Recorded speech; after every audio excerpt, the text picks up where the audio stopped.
दोस्तों, बनारस के बीजी हॉस्पिटल में महेश हॉस्पिटल के कैफे में ही बैठ करके चाय पी रहा होता है। तभी अचानक हॉस्पिटल में इतना शोर होने लगता है, लेकिन जो महेश रहता है वो अपनी कॉफ़ी पीने में मगन रहता है। तभी जो महेश के जूनियर डॉक्टर्स रहते हैं वो दौड़ते भागते हुए महेश के पास आते हैं। जब महेश उन्हें अपनी ओर आता हुआ देखता है तो वो भी सोच में पड़ जाता है कि आखिर क्या बात है, ये जूनियर डॉक्टर्स इतने घबराए हुए परेशान मेरी ओर क्यों आ रहे हैं। ये तो मेरा ब्रेकफास्ट टाइम है। जूनियर डॉक्टर्स रहते हैं वो महेश के पास जाते हैं और हड़बड़ाहट में जो कुछ कहना चाहते हैं तो वो कह नहीं पाते हैं। अब महेश पूछता है कि क्या बात है, बताइए। इस पर जो जूनियर डॉक्टर्स रहते हैं वो कुछ भी कह नहीं पाते हैं। हड़बड़ाते हुए जूनियर डॉक्टर्स कहते हैं, सर जल्दी चलिए, एक पेशेंट की बहुत ही सीरियस कंडीशन है, किसी भी वक्त उसकी मौत हो सकती है। अगर आप समय पर नहीं पहुंचेंगे तो कुछ भी हो सकता है। अब जब महेश ये सुनता है तो वो भी दौड़ता भागता हुआ पेशेंट के पास जाता है। पेशेंट एक महिला रहती है जिसका चेहरा भी उतना साफ से नहीं दिख रहा होता है। अब जो महेश रहता है, पेशेंट की इतनी बुरी हालत देख करके सीनियर डॉक्टर्स होते हैं वो महेश के साथ ऑपरेशन के लिए उसे थिएटर में ले जाते हैं। ऑपरेशन की तैयारी हो रही होती है। जो महेश रहता है वो उस महिला के शरीर पर जितने भी ब्लड लगे रहते हैं वो सब उन्हें साफ कर रहा होता है। जैसे ही वो पूरे चेहरे को साफ कर लेता है तो महेश के होश उड़ जाते हैं। महेश देखता है ये तो कोई और नहीं बल्कि उसकी तलाकशुदा पत्नी है, जिसे उसने कई साल पहले तलाक दे दिया था। अब पति पत्नी को तलाक हुए 6 साल हो गए। अब महेश जैसे ही अपनी पत्नी को इस अवस्था में देखता है तो महेश की आंखों में आंसू आ जाते हैं। लेकिन महेश चूंकि हॉस्पिटल का सबसे बड़ा डॉक्टर रहता है और जितने भी डॉक्टर्स रहते हैं वो सब महेश के अंडर में काम करते हैं।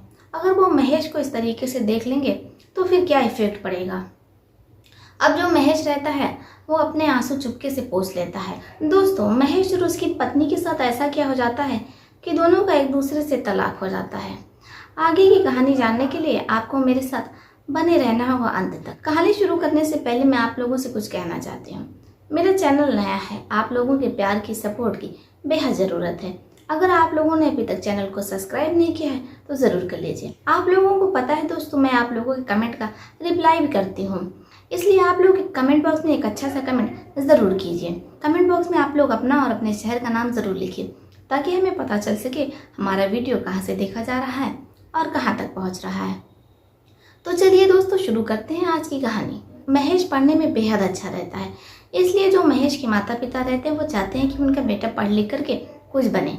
महेश का सपना रहता है कि वो एक बहुत बड़ा डॉक्टर बने, वो निःशुल्क लोगों की सेवा कर सके, इसीलिए वो डॉक्टर बनना चाहता है। चूँकि महेश पढ़ने में अच्छा रहता है इसलिए जो महेश के माता पिता रहते हैं वो भी महेश को पूरा सपोर्ट करते हैं। माता पिता का सपोर्ट मिलता है, महेश अपने क्लास में फर्स्ट आता है।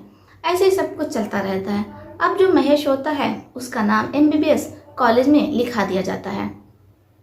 महेश के पापा बहुत खुश रहते हैं क्योंकि जो महेश रहता है उसने नीट परीक्षा में 46वीं रैंक जो हासिल की थी। अब माता पिता पूरे मोहल्ले में मिठाई बांटते। उनका बेटा इतने कम समय में नीट की परीक्षा पास कर गया और वो भी पहली बार में। अब इधर बधाई देने वालों का तांता लग जाता है। महेश भी बहुत खुश होता है क्योंकि पूरे शहर में सबसे बड़ा जो कॉलेज होता है महेश का एडमिशन उसमें होता है, क्योंकि महेश की रैंक बहुत अच्छी होती है। महेश कॉलेज जाता है, बहुत खुश रहता है। कॉलेज इतना खूबसूरत रहता है, चारों तरफ हरियाली रहती है। महेश जैसे ही अपने क्लास में जाता है तो वो देखता है सामने एक बेहद ही खूबसूरत सी लड़की है, पतली दुबली हिरनी जैसी आंखों वाली, लंबे बाल वाली। उस लड़की के बाल खुले होते हैं, ठंडी ठंडी हवाएं चल रही होती हैं। महेश जैसे ही उस लड़की को देखता है, पहली नज़र में ही महेश उस लड़की पर फिदा हो जाता है, उसे अपना दिल दे बैठता है। अब जो लड़की रहती है वो इन सब चीज़ों से अनजान रहती है, लेकिन कभी भी महेश की हिम्मत नहीं पड़ती है कि वो उस लड़की से अब जाकर के अपने दिल की बात कह सके। इधर जो महेश के दोस्त रहते हैं वो महेश को काफ़ी ज़्यादा परेशान करते हैं कि अरे भाभी को जाकर के सच तो बता दो, कब तक ऐसे ही छुपते छुपाते उन्हें देखते रहोगे। महेश अपने क्लास में टॉपर रहता है, वो हर साल एग्ज़ाम में टॉप करता है। अब इधर जो लड़की रहती है जिसका नाम रितु रहता है, रितु भी महेश को मन ही मन पसंद करने लगती है क्योंकि वो क्लास का टॉपर रहता है। लेकिन उस लड़की की भी हिम्मत नहीं पड़ती है कि वो महेश से अपने दिल की बात कह सके। अब ऐसे ही सब कुछ चलता रहता है, लेकिन एक दिन कॉलेज में फेयरवेल होता है। महेश बहुत ज़्यादा खुश होता है कि आज वो रितु से सब कुछ बता देगा, अपने दिल की पूरी बात कह देगा। महेश जब कॉलेज के गेट पर पहुंचता है वो जैसे रितु को देखता है तो देखता रह जाता है। रितु पीले कलर के नेट के सूट में बेहद ही खूबसूरत लग रही थी। रितु का जो पेट होता है वो हल्का हल्का सा दिख रहा होता है। महेश रितु के पास जाता है और बातें करने लगता है। महेश और रितु दोनों कॉलेज में जाते हैं, लेकिन महेश की हिम्मत नहीं होती कि वो रितु से अपने दिल की बात कह सके। इधर जो रितु रहती है वो भी महेश से अपने दिल की बात नहीं कह पाती है, क्योंकि रितु ये सोचती है भला महेश उसका बॉयफ्रेंड क्यों बनेगा, क्योंकि वो तो क्लास का टॉपर है और मैं क्लास में हमेशा फेल होती हूँ। भला एक फेलियर से महेश प्यार ही क्यों करेगा। लेकिन उसे महेश की दिल की बात नहीं पता होती है। महेश और रितु फेयरवेल एंजॉय करते हैं, लेकिन जो रितु रहती है वो बार बार महेश को देख रही होती है, लेकिन उसकी हिम्मत नहीं पड़ती है। बहुत हिम्मत जुटाने के बाद वो महेश के पास जाती है और कहती है मैं आपसे कुछ कहना चाहती हूँ, लेकिन आप वादा कीजिए कि आप बुरा नहीं मानेंगे और इस बारे में किसी से कुछ नहीं कहेंगे। इस पर जो महेश रहता है वो हंसने लगता है। हंसते हुए कहता है ठीक है, मैं किसी से नहीं कहूँगा। अब जो रितु रहती है वो हिम्मत जुटाते हुए महेश से कहती है देखो, जब मैंने आपको पहले दिन ही देखा था तभी मुझे आपसे प्यार हो गया था। आप मुझे बहुत अच्छे लगते हो। एक तो आप पढ़ने में भी बहुत तेज़ हो। मैं मानती हूँ कि मैं फेलियर हूँ, क्लास में फेल होती हूँ, लेकिन ऐसा नहीं है कि मैं पढ़ाई नहीं करती हूँ। मैं भी पूरे मन से पढ़ाई करती हूँ। लेकिन कहते हैं ना कि सबके भाग्य में कुछ ना कुछ लिखा होता है। रितु के मुंह से ये सब कुछ सुनता है तो उसे अपने कानों पर विश्वास ही नहीं होता। वो रितु से कहता है तुम क्या कह रही हो, क्या तुम दोबारा कह सकती हो। इसके बाद जो रितु रहती है वो दोबारा कहती है। महेश कहता है क्या तुम दोबारा कह सकती हो। अब जो रितु रहती है वो कई बार महेश को कहती है, लेकिन महेश को अपने कानों पर विश्वास ही नहीं होता है। उसे अब भी विश्वास नहीं हो रहा था कि रितु उससे प्यार करती। महेश बहुत खुश होता है, रितु भी बहुत खुश होती है। दोनों एक दूसरे से प्यार करते हैं। दोनों का प्यार परवान चढ़ता है। दोनों कॉलेज के बाहर अक्सर मिलते जुलते रहते हैं। यहाँ तक तो सब कुछ ठीक रहता है, लेकिन इसके बाद जो महेश रहता है वो रितु के साथ शारीरिक संबंध बनाने लगता है, होटलों में जा कर के। रितु जो रहती है वो मना करती है, कहती है कि शादी से पहले हम ये सब नहीं करेंगे। लेकिन जो महेश रहता है वो कहता है जब मैं डॉक्टर बन जाऊंगा तो मैं तुमसे ही शादी करूंगा और किसी से नहीं करूंगा। तुम सिर्फ मेरी हो, क्या तुम मुझ पर भरोसा नहीं करती हो। इस पर रितु कहती है नहीं, ऐसी बात नहीं है, मैं यहाँ पर पूरा भरोसा करती हूँ, आँख बंद करके करती हूँ। अगर आप मुझे पहाड़ी से धकेल भी देंगे तो भी मुझे ये लगेगा कि आप मुझे बचाने जरूर आएंगे। मैं आप पर इतना भरोसा करती हूँ। अब इधर जो महेश रहता है वो हर दिन रितु के साथ संबंध बनाने लगता है, लेकिन एक दिन तो हद हो जाती है। कॉलेज की जब छुट्टी हो जाती है तो सभी स्टूडेंट घर चले जाते हैं, लेकिन जो रितु और महेश रहते हैं वो दोनों क्लासरूम में एक दूसरे के साथ शारीरिक संबंध बनाने लगते हैं। उन्हें लगता है कि सब लोग चले गए हैं, लेकिन दुर्भाग्य से जो स्कूल के प्रिंसिपल रहते हैं वो ज़्यादा काम होने की वजह से स्कूल में ही रह जाते हैं। इधर महेश और रितु को लगता है कि स्कूल के बाहर तो ताला लगा हुआ है, अब हम दोनों जैसा चाहेंगे जो चाहेंगे वो करेंगे। अब जैसे ही स्कूल के प्रिंसिपल क्लासरूम चेक करने आते हैं कि कोई बच्चा रह तो नहीं गया है, महेश ने रितु को बिना कपड़ों का एकदम नग्न अवस्था में अपने नीचे डाल रखा था। अब जैसे ही स्कूल के प्रिंसिपल ये देखते हैं तो वो एकदम भौचक्का रह जाते हैं। उन्हें कुछ समझ में नहीं आता है कि वो क्या करें। वो तेज आवाज़ में रितु और महेश को डांट लगाते हैं, फटकारते हैं। इसके बाद जो महेश और रितु रहते हैं उनके भी होश उड़ जाते हैं। अब वो कॉलेज के प्रिंसिपल के सामने बेहद शर्मिंदा होते हैं। इसके बाद जो प्रिंसिपल रहते हैं वो उन्हें डांट फटकार करके भगा देते हैं और कहते हैं अगर हमने दोबारा तुम लोगों को ये सब कुछ क्लासरूम में करते हुए देखा तो अच्छा नहीं होगा और तुम्हें रस्टिकेट कर देंगे और पूरे शहर में किसी भी कॉलेज में तुम दोनों का नाम नहीं लिख पाएगा। अब जैसे ही रितु और महेश ये सुनते हैं तो वो डर जाते हैं। अगर कैसे भी ये बात उनके पेरेंट्स तक पहुंच गई तो अंजाम बहुत बुरा होगा। इधर रितु कहती है कि अगर मेरे माता पिता को ये पता चल गया, मेरे माता पिता मेरा नाम कॉलेज से कटवा देंगे और मुझे पढ़ने भी नहीं देंगे। मेरे माता पिता पहले ही मेरी शादी करवाना चाहते थे, लेकिन मैंने उनसे कहा कि मैं आगे पढ़ना चाहती हूँ। मेरे बहुत कहने पर वो मुझे पढ़ा रहे थे और जब उन लोगों को ये सब कुछ पता चलेगा तो फिर वो मेरी पढ़ाई छुड़वा देंगे। इस पर जो महेश रहता है वो रितु को समझाता है, ढाढ़स बताता है। इसके बाद रितु अपने घर चली जाती है और महेश अपने घर चला जाता है। ऐसे सब कुछ सामान्य रहता है, लेकिन जो स्कूल के प्रिंसिपल रहते हैं वो रितु को और महेश को ब्लैकमेल करने लगते हैं। स्कूल के प्रिंसिपल रितु से और महेश से शारीरिक संबंध बनाने के लिए कहते हैं। इधर जो महेश और रितु रहते हैं, जब वो स्कूल के प्रिंसिपल की ये बात सुनते हैं तो वो परेशान हो जाते हैं। उन्हें कुछ समझ में नहीं आता है कि वो क्या करें। इधर जो प्रिंसिपल रहता है वो बार बार दबाव बनाता है और कहता है अगर तुम लोग मेरे साथ ऐसा नहीं करोगे तो इसके बाद मैं तुम लोगों का वीडियो वायरल कर दूंगा। तुम लोगों के बहुत सी वीडियो मेरे मोबाइल पे पड़े हुए हैं जो तुम लोग तरह तरह से एक दूसरे के साथ संबंध बना रहे थे, गंदी हरकतें कर रहे थे, तो मैंने वो सब कुछ अपने मोबाइल में रिकॉर्ड कर लिया था। अब इधर जो रीतू रहती है, महेश रहता है, उन लोगों को कुछ समझ में नहीं आता क्या करें। इसके बाद वो प्रिंसिपल की बात मान लेते हैं। अब वो प्रिंसिपल के घर जाते हैं, दरवाज़ा खुलाते हैं। प्रिंसिपल दरवाज़ा खुलाता है, उन्हें बैठने को बोलता है। इसके बाद जो प्रिंसिपल रहता है वो महेश के साथ गंदी हरकतें करने लगता है। जब उसका महेश से जी भर जाता है तो अब वो रीतू के साथ तेजी से संबंध बनाने लगता है। अब ऐसे ही सब कुछ चलता रहता है, साल तो साल हो जाता है। प्रिंसिपल का जब भी मन करता तो वो महेश को और रीतू को अपने पास बुलाता और उनके साथ गंदी गंदी हरकतें किया करता। लेकिन जो महेश और रीतू रहते हैं वो किसी से कुछ कह नहीं पाते हैं।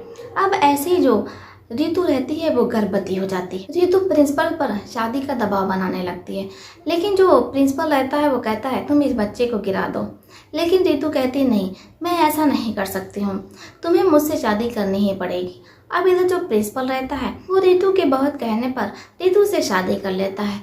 अब इधर जो महेश रहता है उसका दिल टूट जाता है क्योंकि उसकी प्रेमिका किसी और की पत्नी बन चुकी थी। महेश नशे का आदी हो जाता है। अब वो हर दिन पी करके कहीं ना कहीं सड़क पर पड़ा रहता है।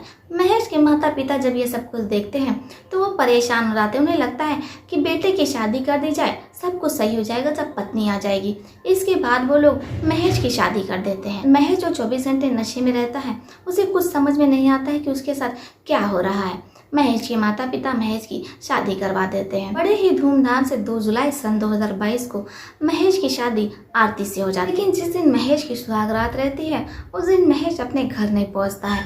इधर जो महेश की नई नवेली दुल्हन रहती है आरती, वो अपने पति के आने का इंतजार कर रही होती है। लेकिन इधर जो महेश रहता है वो कहीं पी करके पड़ा रहता है। इधर जो महेश के माता पिता रहते हैं वो महेश को खोजने के लिए उसके छोटे भाई को भेजते हैं। अब जो भाई रहता है वो किसी तरीके से दोस्तों के साथ मिल करके महेश को उठा कर ले आता है। अब जब नई नवेली दुल्हन अपने पति की ये हालत देखती है, शादी की पहली रात रहती है, इसलिए वो कुछ नहीं कहती है। अब ऐसे ही हर दिन का हो गया था। इधर जो पत्नी रहती है वो हर दिन अपने पति के आने का इंतजार करती है, लेकिन जो इधर पति रहता है वो नशे में धुत रहता है। अब जो पत्नी रहती है वो पति सुख से वंचित रहने लगती है। ऐसे ही 2 महीना हो जाता है, लेकिन जो आरती रहती है उसकी सुहागरात नहीं हो पाती है क्योंकि जो उसका पति रहता है वो नशे में धुत रहता है। नशे में धुत होकर के वो कहीं भी पड़ा रहता है। इधर जो आरती रहती है वो भी अफसोस करती है कि आखिर किस निठल्ले पति से उसकी शादी हो गई। उसके तो भाग्य ही फूट गए कि वो इतना दिन हो गया है उसके साथ अभी तक संबंध नहीं बना है। अगर ऐसा ही था तो फिर उसने शादी ही क्यों की। एक दिन आरती बहुत ज़्यादा गुस्सा जाती है और महेश के माता पिता से लड़ाई लड़ने लगती है। इधर महेश के माता पिता कहते हैं बेटा इसमें हमारी भी कोई गलती नहीं है, अगर तुम्हारा पति तुम्हारे साथ ये सब कुछ नहीं कर रहा है, चलो हम देखते हैं। इसके बाद जो महेश के माता पिता रहते हैं वो प्लान बनाते हैं और प्लान बना करके वो दिन में ही महेश को खाने में उत्तेजना बढ़ाने वाली गोली मिला करके दे देते हैं। अब जैसे महेश खाना खाता है तो वो बौखला जाता है। इसके बाद वो अपनी पत्नी के कमरे में जाता है और अपनी पत्नी के एक एक कपड़े उतार देता है। इसके बाद वो अपनी पत्नी के साथ शारीरिक संबंध बनाने लगता है। अब जो पत्नी रहती है आरती वो बहुत ज़्यादा खुश रहती है। अब जो महेश के माता पिता रहते हैं वो हर दिन ऐसे ही किया करते हैं, वो खाने में गोलियां मिला देते। महेश खाने के बाद सीधा अपनी पत्नी के कमरे में जाता और पत्नी के साथ वो गंदी गंदी हरकतें करने लगता जो उसकी पत्नी चाहती। ऐसे सब कुछ चलता रहता है। 1 साल बाद जो महेश की पत्नी रहती है वो गर्भवती हो जाती है। लेकिन जो महेश रहता है वो अब भी नशे का आदी रहता है, ना तो वो कमाता है ना ही कुछ और करता है, बस वो नशे में धुत रहता है। क्योंकि जो महेश रहता है वो अपनी प्रेमिका का सदमा बर्दाश्त नहीं कर पाता है। वो जैसे ही होश में आता है तो उसे उसकी प्रेमिका रीतू याद आने लगती है, इसलिए वो पीने लगता है। कई बोतलें पीने के बाद जो रीतू रहती है वो उसके दिमाग से चली जाती है, इसलिए वो नशे का आदी हो जाता है। इधर जो पत्नी रहती है वो काफ़ी समझाती है कि देखिए अब हमारा परिवार बढ़ रहा है, हमारा एक बेटा भी हो गया है और दूसरा होने वाला है, हमारा एक हंसता खेलता परिवार है। अगर आप कमाएंगे नहीं तो परिवार का क्या होगा? बच्चों की स्कूल की फीस इतनी महंगी है, वो कैसे भरेगी? कौन देगा उन्हें? अब जो महेश रहता है वो अपनी पत्नी के हर दिन के तानों से थक जाता है। एक दिन महेश अपनी पत्नी के पेट पर इतनी तेज लात मार देता है कि जो पत्नी रहती है उसका गर्भपात हो जाता है।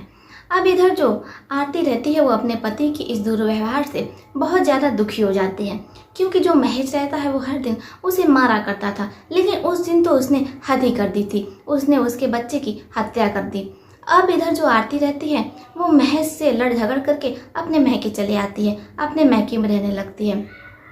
लेकिन जो आरती के मैके वाले रहते हैं वो भी आरती को घर से निकाल देते हैं और कहते हैं, देखो हमने तो तुम्हारी शादी कर दी, इसके बाद तुम जानो, तुम्हारा पति जाने, तुम्हारे ससुराल वाले जाने, तुम अपना ये मुंह उठा करके कैसे यहाँ पर चली आए, तुम्हें तो अपने ससुराल में होना चाहिए। आरती अपने माता पिता को, परिवार वालों को बहुत समझाती है, लेकिन उसके माता पिता उसकी एक नहीं सुनते हैं। इसके बाद आरती अपने एक सहेली के यहाँ चली जाती है और छोटे मोटे स्कूल में पढ़ा करके वो अपने बच्चों का पालन पोषण करने लगती है। लेकिन इधर जो महेश रहता है वो अभी नशे में धुत रहता है, पड़ा रहता है। समय का चक्र घूमता है और भगवान को महेश पर दया आ जाती है, इसलिए वो महेश पर कृपा करते हैं। अब जो महेश रहता है वो धीरे धीरे पूजा पाठ करने लगता है, सही मार्ग पर चलने लगता है। इसके बाद जो महेश रहता है वो अपनी छूटी हुई पढ़ाई पूरी करने लगता है। महेश कॉलेज जाता है और कॉलेज में ध्यान लगा करके पढ़ाई करता है। 1-2 साल तक पढ़ाई करने के बाद जो महेश रहता है वो एक बहुत बड़ा डॉक्टर बन जाता है। अब इधर जो महेश के माता पिता रहते हैं, बेटा उनका सुधर चुका होता है, अब उनको क्या चाहिए था। इधर जो महेश के माता पिता रहते हैं वो गंगा स्नान कराते हैं और महेश को भी गंगा स्नान करवा देते हैं। माता पिता अपने बेटे को लेकर के घर आते हैं। अब इधर जो महेश के पिता रहते हैं वो महेश को एक बड़ा सा हॉस्पिटल खुलवा देते हैं, क्योंकि महेश के पिता के पास जमीन जायदाद की कोई कमी नहीं रहती है। महेश संपन्न परिवार का बेटा रहता है, इसलिए महेश के जो पिता रहते हैं वो अपने बेटे को बनारस में ही सुंदरपुर इलाके में, एरिया में, वहाँ पर एक बहुत बड़ा सा हॉस्पिटल बनवा देते हैं। अब जो महेश रहता है उस हॉस्पिटल में बैठने लगता है। महेश बहुत काबिल डॉक्टर रहता है, जितने भी मरीज रहते हैं वो सब सिर्फ महेश के यहाँ आते हैं, दूर दराज तक महेश का नाम हो जाता है। अब गांव-गांव से लोग महेश के पास आने लगते हैं। महेश की काबिलियत के चर्चे होने लगते हैं कि एक बहुत अच्छे डॉक्टर हैं, ऐसा कोई दुख नहीं है जिसका इलाज उनके पास ना हो, वो हर चीज़ का इलाज कर देते हैं और वो भी कम पैसों में। जो लोग गरीब रहते हैं महेश डॉक्टर उनका निःशुल्क इलाज करते हैं। अब जो महेश रहता है वो गरीबों की दुआएं लेता है, ऐसे सब कुछ चलता रहता है। लेकिन एक दिन अचानक जब महेश अपने हॉस्पिटल के ही कैफे में बैठ करके कॉफ़ी पी रहा होता है, तभी उसके जूनियर डॉक्टर दौड़ते भागते हुए आते हैं और कहते हैं, सर जल्दी चलिए, एक पेशेंट आई है जिसकी कंडीशन बहुत सीरियस है। अब जैसे ही महेश उस औरत के पास जाता है, उसे देखता है, तो उसके होश उड़ जाते हैं, क्योंकि वो उसकी तलाकशुदा पत्नी रहती है, जो महेश की असफलता से तंग होकर के उसे छोड़ करके चले जाती है। उसके बुरे समय में जब महेश नशे का आदी रहता है तब वो उसका साथ छोड़ देती है और वहाँ से चली जाती है। अब जब महेश 6 साल बाद अपनी पत्नी को देखता है, वो भी इस अवस्था में, तो महेश की आंखों से आंसू गिरने लगते हैं। क्योंकि महेश हॉस्पिटल का सबसे बड़ा डॉक्टर था, अंडर में कई जूनियर डॉक्टर्स काम करते थे, इसलिए महेश खुद को संभालता है और संभालने के बाद वो दूसरे डॉक्टर्स को दिशा निर्देश देता है, उन्हें समझाता है, क्योंकि महेश के अंदर इतनी हिम्मत नहीं होती है कि वो अपनी तलाकशुदा पत्नी का ऑपरेशन कर सके, इसलिए वो दूसरे डॉक्टर से ऑपरेशन करने के लिए कहता है। धीरे धीरे जो महेश की पत्नी रहती है आरती, उसकी तबीयत सही होने लगती है। अब जैसे ही 1 हफ्ते बाद महेश की पत्नी आरती की तबीयत ठीक होती है, तो महेश हाल चाल लेने के लिए आरती के पास जाता है। अब जैसे आरती अपने तलाकशुदा पत्नी को 6 साल बाद देखती है, तो उसके भी होश उड़ जाते हैं। वो उठकर हड़बड़ाहट में बैठने लगती है। महेश कहता है, अरे अरे बैठे नहीं, कोई बात नहीं है। अब इधर आरती महेश को देखती रहती है और पूछती है, आप डॉक्टर कैसे बन गए। इसके बाद जो महेश रहता है वो कहता है, मेरे बुरे समय में, मेरे बुरे वक्त में जब आप मुझे छोड़कर चली गई थी, तो मैं 1-2 साल तक तो ऐसे ही नशे में पड़ा रहता था। एक दिन भगवान की मुझ पर कृपा हुई, इसके बाद मैंने नशा करना बंद कर दिया। मेरे माता पिता ने नशा मुक्ति केंद्र में मेरा इलाज भी करवाया। इसके बाद जो मेरी बची पढ़ाई थी उसे मैंने पूरी की। मेरी मेहनत और लगन का आज ये नतीजा है। आपने तो मेरी नाकामयाबी और असफलता को देखते हुए मुझे छोड़कर चली गई थी। अब इधर जो आरती रहती है, अपने पति का ये पद देख करके उसके मन में लालच आ जाता है और वो कहती है, मुझसे गलती हो गई, मुझे माफ़ कर दीजिए। देखिए जो हुआ सो हुआ, अब आप मुझे अपनी पत्नी बना लीजिए। मैं आपके साथ ऐसा कुछ नहीं करूँगी और मैं हमेशा आपके साथ रहूँगी। अब इधर जो महेश रहता है वो कहता है, देखिए पैसा अच्छे अच्छे को बदल देता है। जब मेरा बुरा समय था तब आपको मेरा साथ देना चाहिए था। अब जब मैं एक बहुत बड़ा डॉक्टर बन गया हूँ, मेरा इतना बड़ा हॉस्पिटल है, तब हर लड़की चाहती है कि वो मेरी पत्नी बन जाए। लेकिन मैं ऐसा कुछ नहीं चाहता हूँ। मैं अब अपना जीवन अकेले बिताना चाहता हूँ, क्योंकि मैंने शादी करके देख ली, जब मेरा बुरा समय था तो कोई भी मेरा साथ नहीं दे रहा था, चाहे वो मेरी पत्नी ही क्यों ना हो। अब मेरा अच्छा समय है तो मेरी पत्नी भी मेरा साथ देने आ रही है, मुझसे शादी करना चाहती है। लेकिन एक वही समय था जब आप मुझे छोड़ करके चली गई थी, क्योंकि उस समय मैं असफल था, बुरे समय में था, मैं नशे का आदी था। अगर आप चाहती तो मुझे सही रास्ते पर ले आती, मुझ पर ध्यान देती, मेरी सेवा करती, मेरा नशा छुड़वाती। लेकिन ये सब करने के बजाय आप तो मुझे ही छोड़ करके चली गई।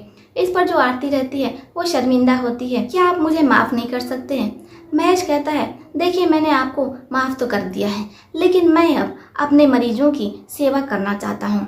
अब मेरा यही धर्म है और मैं अपना पूरा जीवन यही करना चाहता हूँ। गरीबों की सेवा करना यही मेरा धर्म है और मैं पूरा जीवन गरीबों की सेवा करता रहूँगा। मेरे प्राण ऐसे ही निकल जाएंगे, मैं किसी से शादी नहीं करूँगा। अब इधर आरती की तबीयत संभल जाती है। इसके बाद वो महेश के जीवन की शुभकामनाएं दे करके वहाँ से चली आती है। आरती अपने घर पर रहने लगती है और महेश हॉस्पिटल में ही गरीब लोगों की निःशुल्क सेवा करता रहता है। दोस्तों, आशा करते हैं आपको ये कहानी बेहद पसंद आई होगी। अगर आपका कोई सुझाव है तो आप कमेंट में दे सकते हैं, क्योंकि आप लोगों का सुझाव मेरे लिए बहुत मायने रखता है। तो दोस्तों, कमेंट बॉक्स में अपना सुझाव ज़रूर दीजिए। तो चलिए फिर मिलते हैं आपसे किसी और सच्ची कहानी में, किसी और सच्ची घटना में। तब तक के लिए आप अपना और अपने परिवार का ध्यान रखिए।